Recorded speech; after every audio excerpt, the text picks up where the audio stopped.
আছো? এই মহামারী, এই করোনার এই যুদ্ধ এখনো আমাদের শেষ হয় নাই। এর ভিতর দিয়ে তোমরা সবাই মাস্ক পরে আসবে এবং যথারীতি ক্লাস করবে। আজকে আমার দ্বিতীয় বর্ষের হিসাব বিজ্ঞান ক্লাস। এই দ্বিতীয় বর্ষের আজকে আমি যে অধ্যায়টা নিয়ে আলোচনা করব সেটা হচ্ছে অংশীদারি ব্যবসা, দ্বিতীয় অধ্যায়। যাই হোক, এই সম্পর্কে একটু আলোচনা আমার করতে হয়। অংশীদারি ব্যবসা জিনিসটা কি? কতিপয় ব্যক্তি মুনাফা অর্জনের উদ্দেশ্যে লিখিত মৌখিক চুক্তির মাধ্যমে যে ব্যবসায় গঠন করে সেটাকে বলা হয় অংশীদারি ব্যবসা। এই অংশীদারি ব্যবসায় মূলত দুই প্রকার। কয় প্রকার? দুই প্রকার। আমি একটু দেখাই। অংশীদারি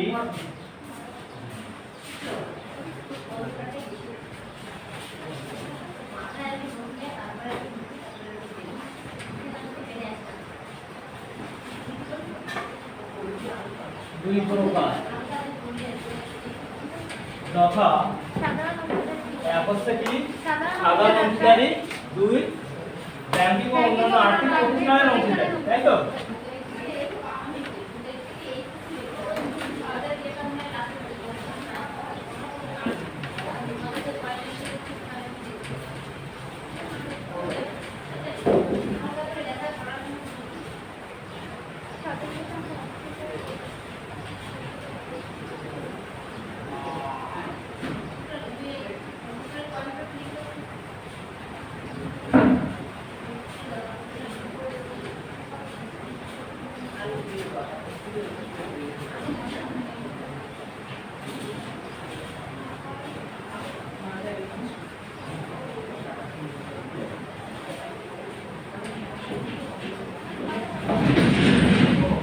আচ্ছা, তাহলে সাধারণ অংশীদারি ব্যবসায় সদস্যের সংখ্যা কতজন?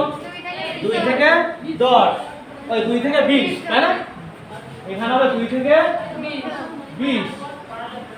আর ব্যাংকিং ও অন্যান্য আর্থিক প্রতিষ্ঠানের অংশীদারি ব্যবসায় সদস্য সংখ্যা 2 থেকে 10, তাই তো? আচ্ছা, একটা জিনিস ভুল হয়েছে, সেটা হবে সাধারণ অংশীদারি ব্যবসা। এটা ব্যাংকিং লেখা আছে কি দাঁড়ায়? এটা হবে সাধারণ। আচ্ছা, সাধারণ অংশীদারি ব্যবসায় সদস্য সংখ্যা 2 থেকে 20, ব্যাংকিং ও অন্যান্য আর্থিক প্রতিষ্ঠানের অংশীদারি ব্যবসা আছে 2 থেকে 10, তাই তো? আচ্ছা, সাধারণ অংশীদারি ব্যবসায় বা এই অংশীদারি ব্যবসায় সাধারণত কয়টি হিসাব প্রস্তুত করতে হয়? দুইটি। কি কি? লাভ লোকসান আবন্টন হিসাব আর একটা হচ্ছে অংশীদারদের মূলধন হিসাব, তাই না? আচ্ছা, তাহলে এই লাভ লোকসান আবন্টন হিসাবটা কিভাবে প্রস্তুত করব? এই হিসাবের লাভ লোকসান আবন্টন হিসাব, তাহলে অংশীদারি ব্যবসায়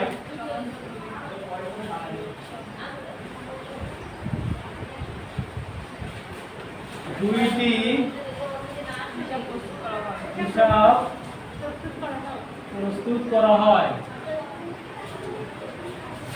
এক হচ্ছে লাভ লোকসান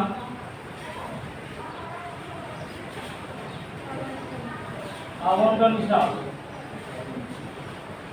দুই হচ্ছে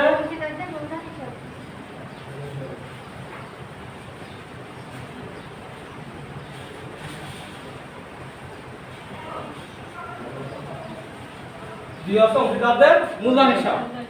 তাহলে এই লাভ লোকসান আবন্টন হিসাব কিভাবে প্রস্তুত করব? এই হিসাবের শুরুতে আমরা দেখতে হবে লাভ লোকসান হিসাবে আমাদের নিট লাভ বা নিট ক্ষতি আছে কিনা সেটা দেখতে হবে। তাহলে আমরা কি বলতে পারি? এই হিসাবের শুরুতে লাভ লোকসান হিসাব থেকে আনিত নিট লাভ হলে এই লাভ লোকসান আবন্টন হিসাবে ক্রেডিট পাশে বসবে এবং ক্ষতি হলে ডেবিট পাশে বসাতে হবে, তাই না? এবং অংশীদারদের দেনা বা ব্যয় যা ব্যবসায়িক আয় এই হিসাবে কোথায় বসে? এই হিসাবে ক্রেডিট পাশে বসে। আচ্ছা, তাহলে অংশীদারদের দেনা বা ব্যবসায়িক আয় জিনিসটা কি?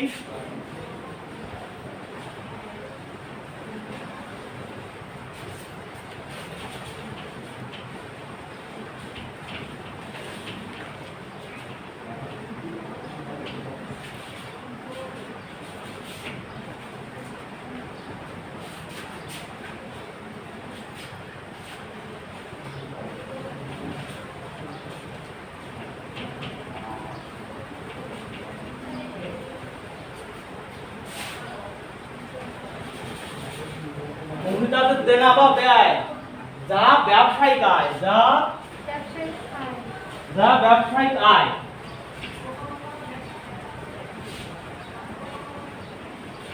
যা ব্যবসায়িক আয় এই হিসাবে ক্রেডিট পাশে বলছে, তাই না? তাহলে এই হিসাবে আয়টা কি, ব্যবসায়িক আয় জিনিসটা কি? উত্তোলনের সুদ, পণ্য উত্তোলন এবং অগ্রিম ব্যয়, তাই তো? আচ্ছা, তাহলে এখানে পণ্য উত্তোলনটা কেন আসলো আয় হিসেবে? কারণ অংশীদারি ব্যবসায় অংশীদারগণ বিক্রয় মূল্যে পণ্য উত্তোলন করে। কোন মূল্যে উত্তোলন করে? বিক্রয় মূল্যে পণ্য উত্তোলন করে, যেটা ব্যবসায়িক আয়। আচ্ছা, পক্ষান্তরে কি হবে? অংশীদারদের পাওনা বা আয় যা ব্যবসায়িক ব্যয় এই হিসাবে কোথায় পড়বে? ডেবিট পাশে পড়বে, তাই না? তাহলে আমরা কি বলতে পারি? অংশীদারদের পাওনা বা আয় যা ব্যবসায়িক ব্যয়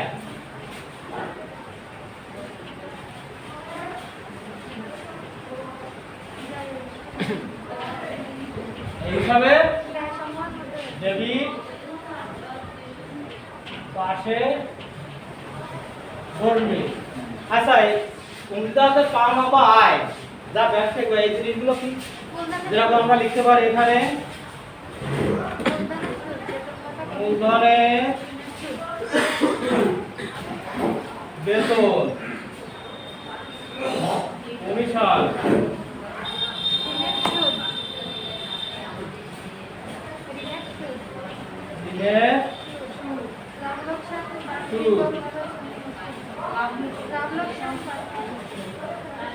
লাভ, লোকসান হিসাব থেকে বাদ খরচ সমূহ ইত্যাদি, তাই না? তাহলে এগুলো ক্রেডিট পাশে পড়বে, তাই তো? তাহলে এই আয় থেকে ব্যয় পার্ট বাদ দিয়ে আমরা কি পাবো? মুনাফার অংশ, তাই না? যদি ব্যয় পার্ট বড় হয়, আয় পার্ট ছোট হয়, তাহলে হয় ক্ষতি। তাহলে আমরা মোটামুটি লাভ লোকসান আবন্টন হিসাব সম্পর্কে আমরা একটু বুঝতে পারবো। দ্বিতীয় আছে অংশীদারদের মূলধন হিসাব, তাই না? আচ্ছা, অংশীদারদের মূলধন হিসাব কিন্তু আবার দুই প্রকার। কি কি? একটা আছে স্থায়ী বা স্থিতিশীল পদ্ধতি, আর একটা আছে পরিবর্তনশীল পদ্ধতি।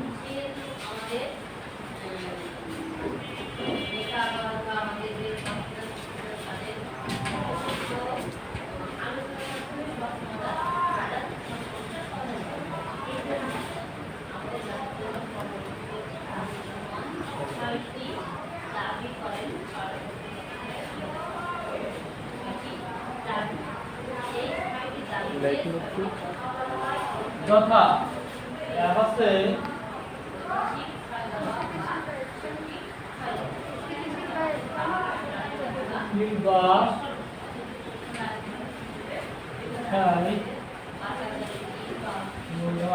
পদ্ধতি, দুই আছে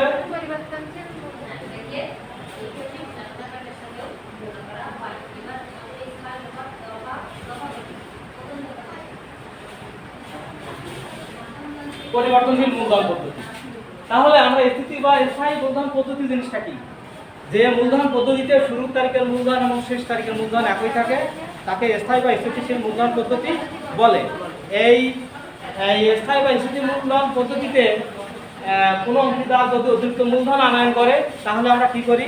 তার প্রারম্ভিক মূলধনের সাথে অতিরিক্ত মূলধন যোগ করতে হয়, কিন্তু কোনো স্বার্থ সংশ্লিষ্ট বিষয় এখানে প্রভাবিত হবে না।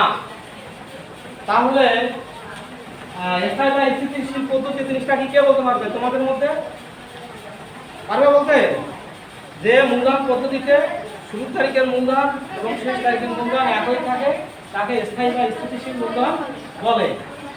এই তবে উল্লেখ্য যে স্থায়ী বা স্থিতিশীল মূলধন পদ্ধতিতে যদি কোনো অংশীদার অতিরিক্ত মূলধন আনয়ন করে, তাহলে তার প্রারম্ভিক মূলধনের সাথে যোগ করে সমাপনী মূলধন নির্ণয় করতে হয়। এই স্থায়ী বা স্থিতিশীল পদ্ধতিতে দুটি হিসাব প্রস্তুত করা হয়।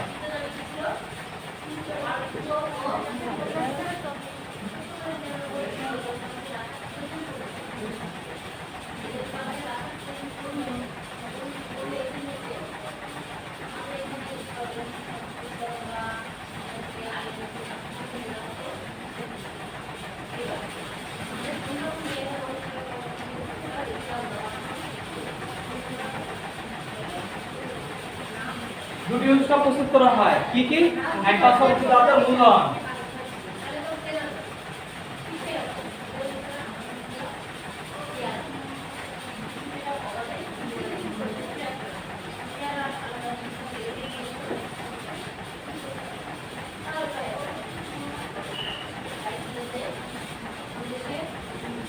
একটা হচ্ছে চলতি হিসাব।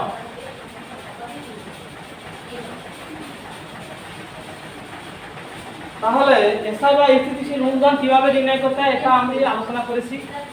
চলতি হিসাব, তাহলে চলতি হিসাবটা আমরা কিভাবে প্রস্তুত করব? যদি চলতি হিসাবে ডেবিট বা ক্রেডিট প্রারম্ভিক ব্যালেন্স থাকে তাহলে সেটি নিয়েই চলতি হিসাব মূলত শুরু করা হয়। এই চলতি হিসাবে অংশীদারদের দেনা পাওনা নিয়েই সংগঠিত হয়। চলতি হিসাব শুধুমাত্র অংশীদারদের দেনা পাওনা নিয়েই সংগঠিত হয়। এক্ষেত্রে চলতি হিসাবে অংশীদারদের পাওনা, চলতি পাওনা, যেহেতু চলতি হিসাব অংশীদারদের দেনা পাওনা নিয়ে সংগঠিত হয়, আমরা বলতে পারি এইভাবে লিখলাম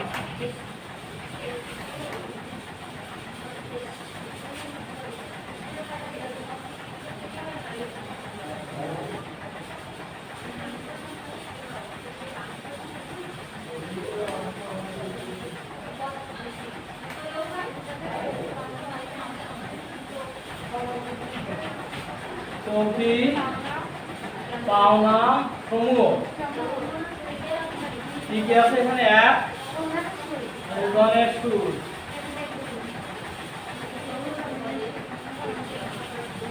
বেতন, কমিশন, ঋণের সুদ, মুনাফার অংশ, এইগুলোই। পক্ষান্তরে যদি আমরা বলি অংশীদারদের দেনা সমূহ কি কি, এই তোমরা এগুলো তুলে নিও।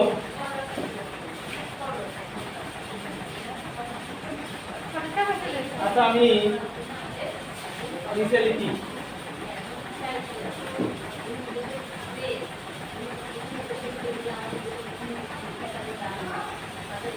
অংশীদারদের চলতি দেনা।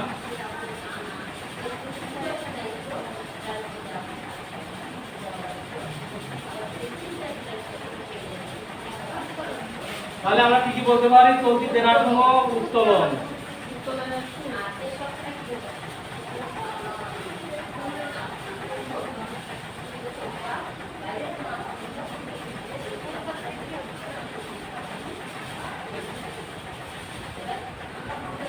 উৎপন্ন উত্তোলন,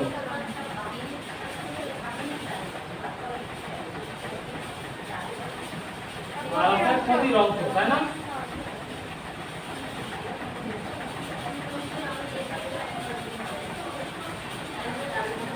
তাহলে এর আলোকে আমরা কি করব? চলতি হিসাব প্রস্তুত করব। এবার তাহলে আমরা কি করতে পারি? নেক্সট আসবো পরিবর্তনশীল মূলধন। যে মূলধন পদ্ধতিতে অংশীদারদের স্বার্থ সংশ্লিষ্ট বিষয় দ্বারা মূলধন হিসাব প্রভাবিত হয় এবং পরিবর্তিত হয়। কি বললাম? যে মূলধন পদ্ধতিতে অংশীদারদের স্বার্থ সংশ্লিষ্ট বিষয় দ্বারা মূলধন হিসাব প্রভাবিত হয় এবং পরিবর্তিত হয় তাকে পরিবর্তনশীল মূলধন বলে, তাই তো? আচ্ছা তাহলে এই পরিবর্তনশীল মূলধন কিভাবে প্রস্তুত করতে হবে? তাহলে এই হিসাবে শুরুতে আমাদের কি করতে হবে? প্রারম্ভিক মূলধনের সাথে অতিরিক্ত মূলধন যোগ করতে হবে। তারপরে লাভ লোকসান হিসাব থেকে আনিত অংশীদারদের পাওনা সমূহ যোগ হবে। এই যোগ করে যে সমষ্টি পাওয়া যাবে তার থেকে উত্তোলন বাদ দিব এবং এবং কি করব, এবং লাভ লক্ষণ আবন্টন থেকে অংশীদারদের দেনাসমূহ বাদ দিয়ে সমাপনী মূলধন নির্ণয় করব। তবে এখানে একটা বিষয় বলে রাখা ভালো, কোনো অংশীদারের যদি ঋণ প্রদান করে থাকে, ঋণের সুদ কখনো অংশীদারদের মূলধন হিসাবে অন্তর্ভুক্ত হবে না। সেক্ষেত্রে কি হবে, পরিবর্তনশীল মূলধনের ক্ষেত্রে সংশ্লিষ্ট অংশীদারের ঋণ হিসাব নামে আলাদা একটা হিসাব প্রস্তুত করতে হবে এবং স্থায়ী মূলধন পদ্ধতিতে এই চলতি হিসাবে তা পাওনার মধ্যে যাবে। কারণটা কি, এই যে ঋণের সুদ আমি অংশীদারদের মূলধন হিসেবে দিই না কেন, বুঝতে পারবা? কারণ মূলধন এবং ঋণ দুটো পৃথক পৃথক দায়, এই জন্যই ঋণের সুদ কখনো অংশীদারদের মূলধনে অন্তর্ভুক্ত হবে না। বিষয়টা ক্লিয়ার? আচ্ছা, তাহলে তোমরা অংশীদারি ব্যবসায় করার যে নিয়মটা সম্পর্কে একটু ধারণা পেলে নাকি? কি পেলে তো? আচ্ছা, থ্যাংক ইউ। তাহলে এবার আমি উত্তোলন আর উত্তোলনের সুদ সম্পর্কে আমি একটু আলোচনা করব।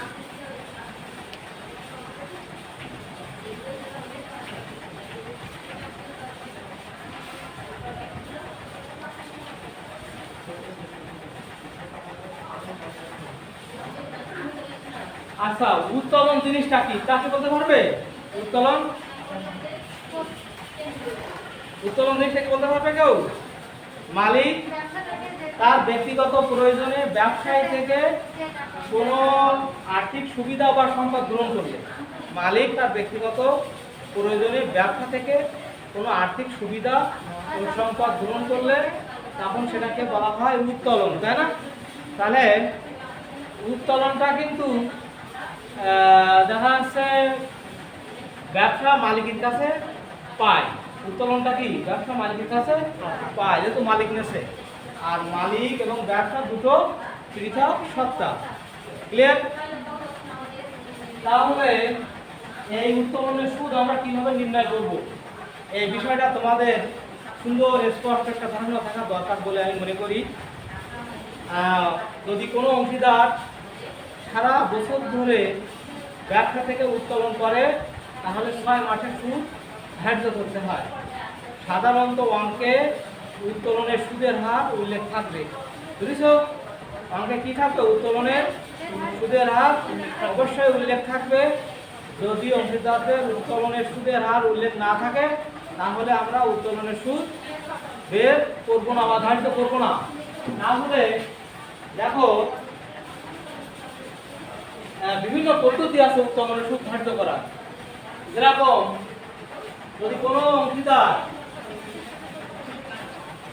প্রতি মাসের শুরুতে উত্তোলন করে,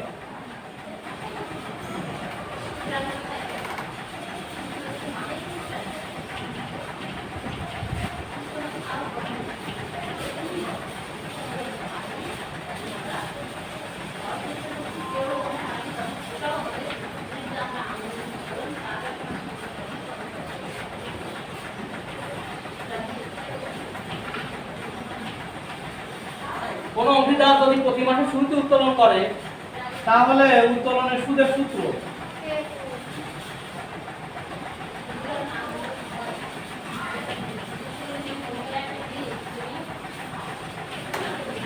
A into R into M plus 1/2, তাই না?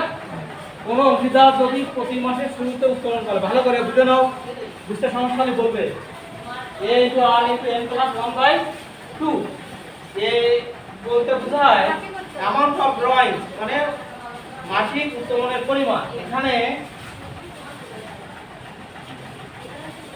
এ সমান সমান মাসিক উত্তোলন আর সমান সমান উত্তোলনের সুদের হার। আর এন সমান কি? এক বছরে কয় মাস? 12 মাস। তাহলে এন এর মানটা হবে, দেখো এখানে আছে মোট বছর, মোট মাস আছে, মোট মাস এক বছর কত মাস? তাহলে মোট মাস আর কত মাস অন্তর?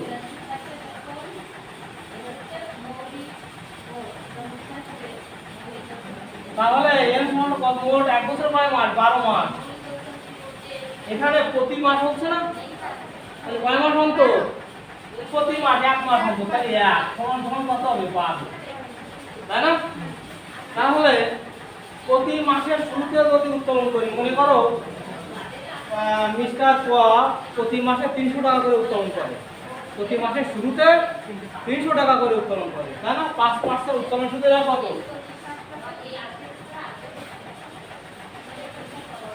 মনে করো মিস্টার সুমন প্রতি মাসে শুরুতে 300 টাকা করে উত্তোলন করে। উত্তোলনের সুদের হার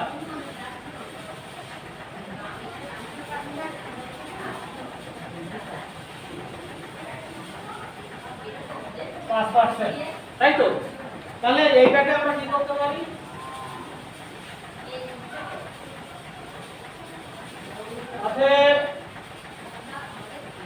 উত্তোলনের সুদ সমান সমান এর মান কত আছে? বার্ষিক উত্তোলন 300, 8 মান আছে 5%। আচ্ছা এর মান কত আছে? 12, তাই না? 12 যোগ 1/2, তাই তো? সমান সমান হবে 300 গুণ 5% গুণ 13/2, কত হয়? 6.5, তাই না? তাহলে এর আলোকে কিন্তু আমরা প্রতি মাসে শুরুতে উত্তোলন করলে পেতে পারি নাকি? যদি বলে প্রতি 2 মাস অন্তর অন্তর, মাসের প্রতি মাসের শুরুতে প্রতি 2 মাস অন্তর অন্তর শুরুতে উত্তোলন, কি বলেছে বলো তো? প্রতি 2 মাস অন্তর অন্তর শুরুতে উত্তোলন যদি বলি, তাহলে এখানে আমি একটু দেখাই দিই।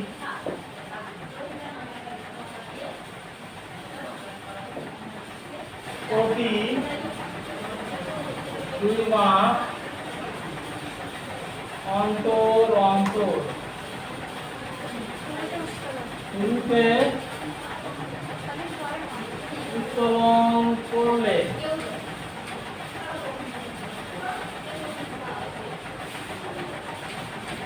এই ক্ষেত্রে দেখো আমি শর্টকাটে দেখাচ্ছি, তোমরা একটু বুঝে নাও। ওইখানে যা আছে এই কিন্তু ঠিক থাকবে। প্রতি মাসে উত্তোলন কত? প্রতি 2 মাস অন্তর অন্তর উত্তোলন কত? 300 টাকা, তাই না? তাহলে এখানে লিখো 300 গুণ 5% গুণ, আর তাহলে n এর মান কত হবে? এখানে একটু সংখ্যা দেখাই, n সমান সমান 12/2 সমান কত হবে? 6, তাই না? তাহলে এখানে n এর মান কত পাইছি? 6 যোগ 1/2 সূত্র সমান সমান 300 গুণ 5% গুণ 1/2, তার মানে কয় মাসের সুদ হবে? 3.5 মাসের সুদ হবে। 1/2 মানে কি? আরো ক্লিয়ার করে যদি লিখি 300 গুণ 5% গুণ 3.5, এই করলে পেয়ে যাবে, তাই তো? পারবে তো? গুড। আচ্ছা তাহলে এখানে আছে, এবার যদি বলি প্রতি মাসের মাঝামাঝি উত্তোলন যদি হয়,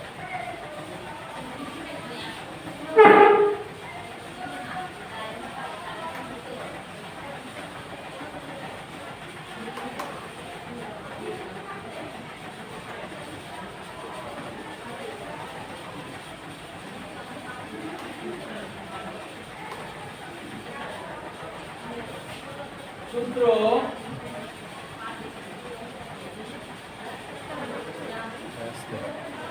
উত্তোলনের সুদ সমান সমান দেখো a * r * n/2, এই বুঝছো? প্রতি মাসের মাঝামাঝি উত্তোলন করলে কি হবে? a * r * n/2। একই ভাবে প্রতি মাসে শেষে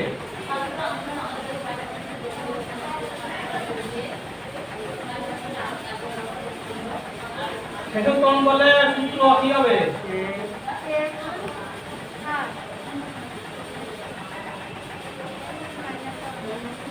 a into r into n minus 1/2। এখানে n এর মান কিভাবে বের করতে হবে তোমাদের শিখাইছি। n সমান সমান কি জানি? বছরে 12 মাস, যদি যে কয় মাস অন্তর হবে সেই কয় মাস দিয়ে ভাগ, যদি 1 মাস অন্তর হয় তাহলে 12/1, যদি 2 মাস অন্তর হয় তাহলে 12/2, তাই না? আর যদি শুধু বলে প্রতি 3 মাস অন্তর অন্তর উত্তোলন, প্রতি 3 মাস অন্তর অন্তর উত্তোলন, তাই তো? তাহলে সাধারণত মাসের শেষে বোঝায়। প্রতি 3 মাস অন্তর অন্তর উত্তোলন বলে কি বোঝায়? মাসের শেষে বোঝায়। তাহলে এই সূত্রটাই হবে। যদি বলি উপরে লিখি,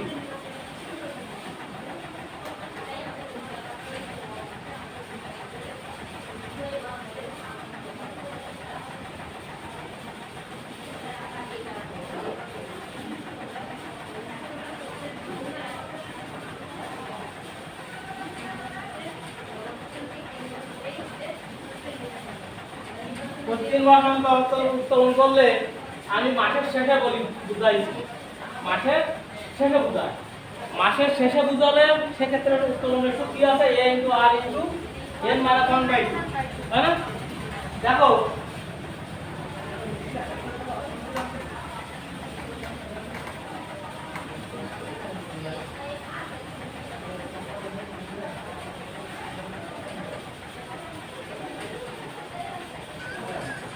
n/2 এখানে যদি হয় a সমান সমান 300, r সমান সমান 5%, n সমান সমান 12/3 সমান সমান কত হবে? 4, তাই না? তাহলে এই রিকোয়ারমেন্ট গুলো আমি যদি সূত্র বসাই তাহলে কি হবে? 300 গুণ 5% গুণ n এর মান কত? 4 বিয়োগ 1/2 সমান সমান কি হবে? 300 গুণ 5% গুণ 3/2 সমান সমান কত হবে? 300 গুণ 5% গুণ কত? 1.5 মান। এটা করলে হবে, পারবে তো তোমরা করতে? আচ্ছা, তাহলে তোমরা মোটামুটি কি বুঝতে পারিছো? তাহলে প্রতি মাসের শেষে যদি উত্তোলন করে সূত্র কি হবে? বুঝতে বলো।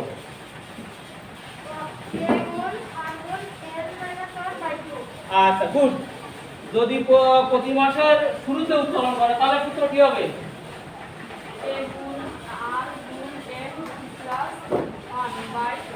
প্রতি মাসের শুরুতে উত্তোলন করলে n+1, শেষে উত্তোলন করলে কি হবে? n-1। আর প্রতি মাসের মাঝামাঝি যদি উত্তোলন করে কি হবে তুমি বলো? a গুণ r